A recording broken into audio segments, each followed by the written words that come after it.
Bien, amigos, quiero compartir con ustedes una publicación que dio a conocer la Superintendencia de Banco de cómo interrelacionar con sus gerentes de cuenta y ese tipo de asuntos en un programa que se llama La Super Te Escucha, en una iniciativa. Entonces señala el superintendente de bancos que recomienda establecer relaciones con al menos 2 entidades de intermediación financiera, o sea, con 2 bancos, para no estar usted atado a una, evitando colocar todos los huevos en una misma canasta. Ese es un principio típico de finanzas, de diversificación del riesgo.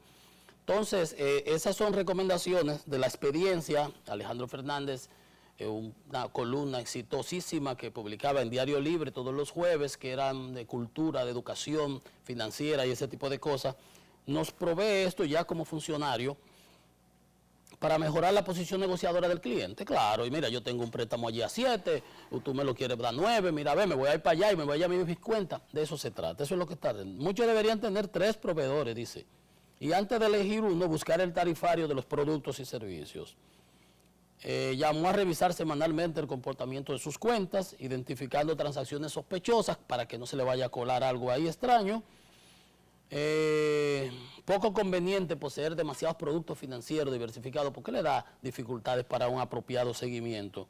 Sugirió también a los usuarios que si se ven obligados a incurrir en incumplimiento de sus préstamos, lo informen al oficial de cuenta y busquen las mejores alternativas para evitar el deterioro de su perfil como deudor, porque eso le afecta a más largo plazo. Es importante que el préstamo esté al día, no te quedes de brazos cruzados. Estamos buscando que seamos proactivos, informados, exigentes. Si todo lo hacemos así, vamos a tener una mejor banca. Eso es lo que se llama una orientación gratuita, digamos que gratuita, de un funcionario eficiente, de un funcionario que conoce de su sector, que conoce de su área y que trata de llevar cultura financiera a la población. Bien, felicidades, bien, y a la superintendencia que nos sigue enviando cualquier tipo de información que considere para darlas a conocer por acá. Miren, el turismo fue muy afectado con la pandemia. En el 2019 vinieron 6.4 millones de turistas y en el 20, el año pasado, en el mismo corte llegaron 2.4 millones, cayó en 62% y más de 350.000 personas perdieron sus empleos. Entonces, esas son cosas que realmente obligan al gobierno a sacar de abajo, a tener que acelerar los planes para lograr la mayor eficiencia en la vacunación y poder alcanzar a esos sectores que tienen que ver, que dan la cara, que son el frontier, al sector externo, a los turistas, a los sectores de exportación, a todo, pero en el caso que estamos hablando del turismo, porque el turismo va a repuntar. El turismo va a repuntar cuando aquellos países se vacunen, cuando la gente entienda que puede ir a un sitio donde ya están vacunados y que ya no va a haber contagios, ni va a haber restricciones para que tú retornes, como el caso de la PCR, como el caso de las cuarentenas. Entonces la cosa se va a mover de manera dinámica. Ahora, eso tiene sus implicaciones, porque nosotros estábamos en una época de desconfort, no de confort, de desconfort, durante este anquilosamiento del año 2020, de sobrevivencia. Yo le llamo un año de sobrevivencia. Había que aguantar, como cuando tú coges y te zambulles, aguante lo más que pueda, porque si no, te lo llevó quien lo trajo. Y ya usted sabe. Entonces, hay temas que están poniendo mucha presión a las autoridades. El tema de la inflación, el tema del incremento de los precios, de los insumos de productos que provienen del exterior, de los combustibles. Vamos a ver cómo está hoy, mamacita. Ahora vengo con eso, en el otro corte. Y ahí está el tema del arroz. El ministro dice que el arroz debe venderse a 27 pesos la libra porque lo compran en las factorías a 23. Mientras que los comerciantes dicen que tiene que ser a 40 y que hay que exonerar los impuestos y que quitarle los verifón. Ahí hay una lucha realmente complicada. Y no es que no te haya razones, dice el ministro de un lado y del otro. Dice el ministro que vamos a tener 12.5 millones de quintales este año, que solamente tendremos que importar 500.000 quintales. Entonces, que ¿por qué hay que vender el arroz a, como ellos dicen, que quieren meterle presión al gobierno, buscando permisos de importación? Como decía Cantinflas, este es el detalle. Entonces, es que todo el mundo jala para su lado, lo cual es legítimo. Usted no ve que muchísimos industriales no querían que se aprobara la ley de incentivos fronterizos, porque, según ellos, les afecta sus intereses, no van a buscar más CAPEX, más capital de inversión para ponerse en la frontera, mejor bloqueo los de allá para que no compitan conmigo acá. O sea, de eso se trata, esas contradicciones económicas de intereses en una economía con ciertas reglas, pues producen beneficio para la sociedad, no perjuicio. Así debe ser, pero ven ustedes cómo cada cual jala para su lado y hay sus razones. Hay sus razones. Por ejemplo, los fletes se han incrementado, los combustibles, los fletes que estaban en $3.000, un furgón desde la China se metió en $9.000. Indiscutiblemente, incrementos de más del 200%. ¿Quién lo habrá de pagar? Al final el consumidor. Los combustibles, los fertilizantes, los agroquímicos, todo eso va al campo, todo eso es lo que sufre. El trigo, la soya, el maíz, indiscutiblemente que va a tener, y eso tiene presión en el gobierno, en las autoridades. Y las autoridades tienen que ver cómo cortan de alguna manera, en la manera en que se pueda, ese impacto, enfocándose en los focos primarios, disminuyendo los márgenes de las intermediaciones, siendo más eficientes, no sé, facilitándole la vida a los productores y atenuando esos incrementos que bien pudieran ser, como decía el gobernador del Banco Central los otros días, que bien pudieran ser de alguna manera momentáneos y luego se estabilizarán, porque los fletes volverán a 3.000, no se mantendrán en 9.000, están en 9.000 porque los furgones se quedaron por allá y como no tienen cómo retornar, yo mando un barco, un tanquero, para el norte. Entonces, cuando viene para el sur, o un carguero, viene, ya no me tiene que traer los mismos furgones cargados de otras cosas. Y yo los furgones los mando para aquí, los mando para allá.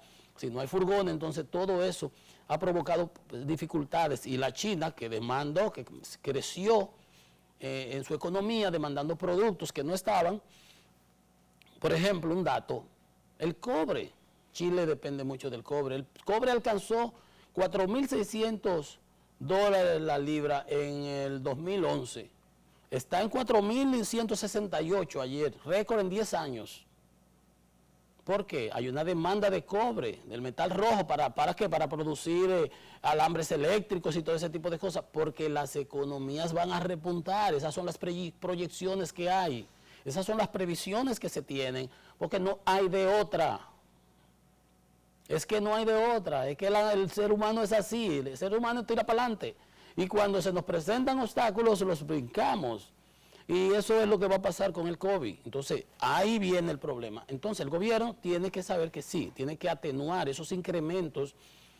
Vimos ayer, el gobierno asumió 165 millones del incremento que debió haber hecho a los combustibles el viernes. Y ya le voy a decir cuánto debió haberle subido por galón, por ejemplo, con el incremento que tenemos, que yo hasta ahora a las 6 de la mañana teníamos y al cierre de ayer a las 2 de la tarde, cuando yo leí la información. Extraordinario, un incremento, ahorita lo vamos a ver, cuando volvamos para la próxima pausa. Pero por eso les digo que todas esas complicaciones que se está dando desde el punto de vista económico, están los empleados, los obreros pidiendo que se le aumente el sueldo, que se revise el sueldo mínimo, que está contemplado cada 2 años el acuerdo patronal, y ahí ahora se están presiones inflacionarias también por el salario.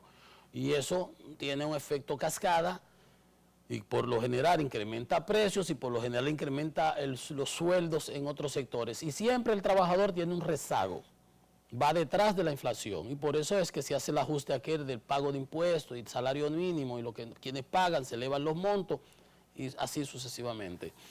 Pero todo eso, esos son gajes del oficio, suceden, vienen y el gobierno tiene que asumirlo, porque realmente de eso se trata. Los gobiernos tienen que dar cara a las situaciones, no pueden hacer como el avestruz y esconder la cabeza. Y por lo menos, en una situación que nos caracteriza a los dominicanos. Quiero compartirle esta otra información, y es de que aquí no hay manera que nosotros aprendamos. Entonces, cuando los pueblos son así, tú tienes que saber cómo es que le vas a entrar. ¿Cómo es que tú le vas a entrar? Porque a un tigre de por allá que viene con un par, tú no le vas a hablar, no le expliques. No, tú tienes que defenderte, o sal corriendo, le va a entrar o le va a entrar de otra manera. Entonces, señores, ¿cuánto duraron hablando de los marbetes? Sin embargo, todavía al día de hoy hay 6.7% de los dominicanos que debieron haber renovado sus marbetes que van a tener que pagar. Dios mío, es que no cogen cabeza. Van a tener que pagar de 2.000 a 3.500 pesos de multa. 98.000 vehículos. 98.000 personas que al día de hoy, yo no sé cómo pueden salir a la calle con la presión de que un mamé lo vaya a coger ahí por ahí, lo vaya a parar y se le vaya a llevar para el cartódromo el vehículo. 98.000 personas todavía, pero sin embargo 1,5 millones de dominicanos prácticamente habían adquirido sus malbetes para un 93%. Y se recaudaron 2.337 millones de pesos, 2.343.7 millones impuestos internos. Y ese dinero que sirve para que el gobierno pues agilice su situación económica. Pero, óigame usted, ¿cuánto se ha anunciado? Ya yo pensé que la gente sacaba, que es facilísimo, por internet, puede ir a cualquier banco, en cualquier sitio, tú sacas el marbete. 98.000, casi 100.000 personas todavía dando bandazo por ahí sin marbete. Para pagar ahora 3.500 pesos. Claro, porque a ellos les sobra el dinero. Es que les sobra, ¿no? Es que no hay conciencia, señores. Tú me dices que no tenía el dinero. Óyeme, se lo bebieron en diciembre. Apuesto yo que le sobraba dinero. Ahora está. Ahora está. A pagar entre 2.000 y 3.500 pesos. Miren, hay una información que nos provee Proconsumidor de que los vehículos Nissan del año 2002, 2003, 2001 y 2004, 2001, 2002, 2003, 2004, estoy leyendo como de atrás para adelante, como si fuera, las Nissan Patrol, Nissan Pathfinder y la Nissan X-Trail tienen problemas con sus bolsas de aire, y la Santo Domingo Motors se informó, notificó a 337 vehículos que podrían tener ese desperfecto, que las bolsas se calientan y pueden explotar y esparcir componentes metálicos que pueden herir de gravedad a los conductores, a los pasajeros de esos vehículos. A mí lo que me llama la atención es que son vehículos del 2001, 2002, 2003, 2004, estamos en el 20.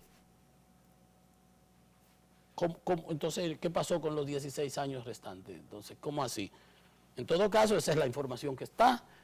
Yo por lo extraño, ¿no?, la comparto, porque cuando sale un vehículo nuevo y sucede ese tipo de cosas, pues se dice y se retiran y se corrigen. Pero del 2004, 2001, 2002, 2003, y ahora que estamos en el 20, o sea, ya esos vehículos ni siquiera los aseguran. O sea, seguro de ley, que creo que, no sé, la verdad que ni sé. Una vez cuando tengamos aquí algún anuncio de aseguro, entonces le preguntaremos y comentaremos. Pero bueno, me extraña, ¿no? Entonces, eso por un lado, porque la tecnología también falla.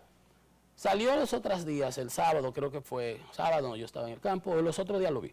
Un avión que sale de Denver, va para, no sé por dónde, Honolulu, por ahí, y se le incendia una turbina, y empiezan a caer los pedazos de la turbina, el avión se devuelve y aterriza de emergencia. Y esas turbinas yo la vi cuando cayeron los pedazos, los debris, los escombros, por ahí en Colorado.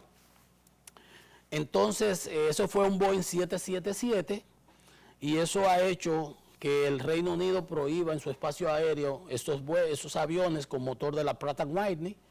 128 aviones de eso en todo el mundo, Korean Airlines, la otra, en Emiratos, del mundo entero, están en tierra porque no se tiene una información acabada de qué le pasó a esa turbina, de por qué se incendió, por qué pasó lo que pasó, y se está haciendo investigaciones adicionales para evitar que pueda suceder lo que sucedió con otro Boeing, el 737 MAX, que tenía un problema en los alerones, en el pico, cuando levantaba, y tuvo un accidente que dejó 346 muertos en Indonesia, y a los pocos tiempos después tuvo de nuevo otro accidente en Etiopía con 157 muertos, y obligó a que duraran, bueno, todavía se está en revisión y creo que ya se le dio luz verde.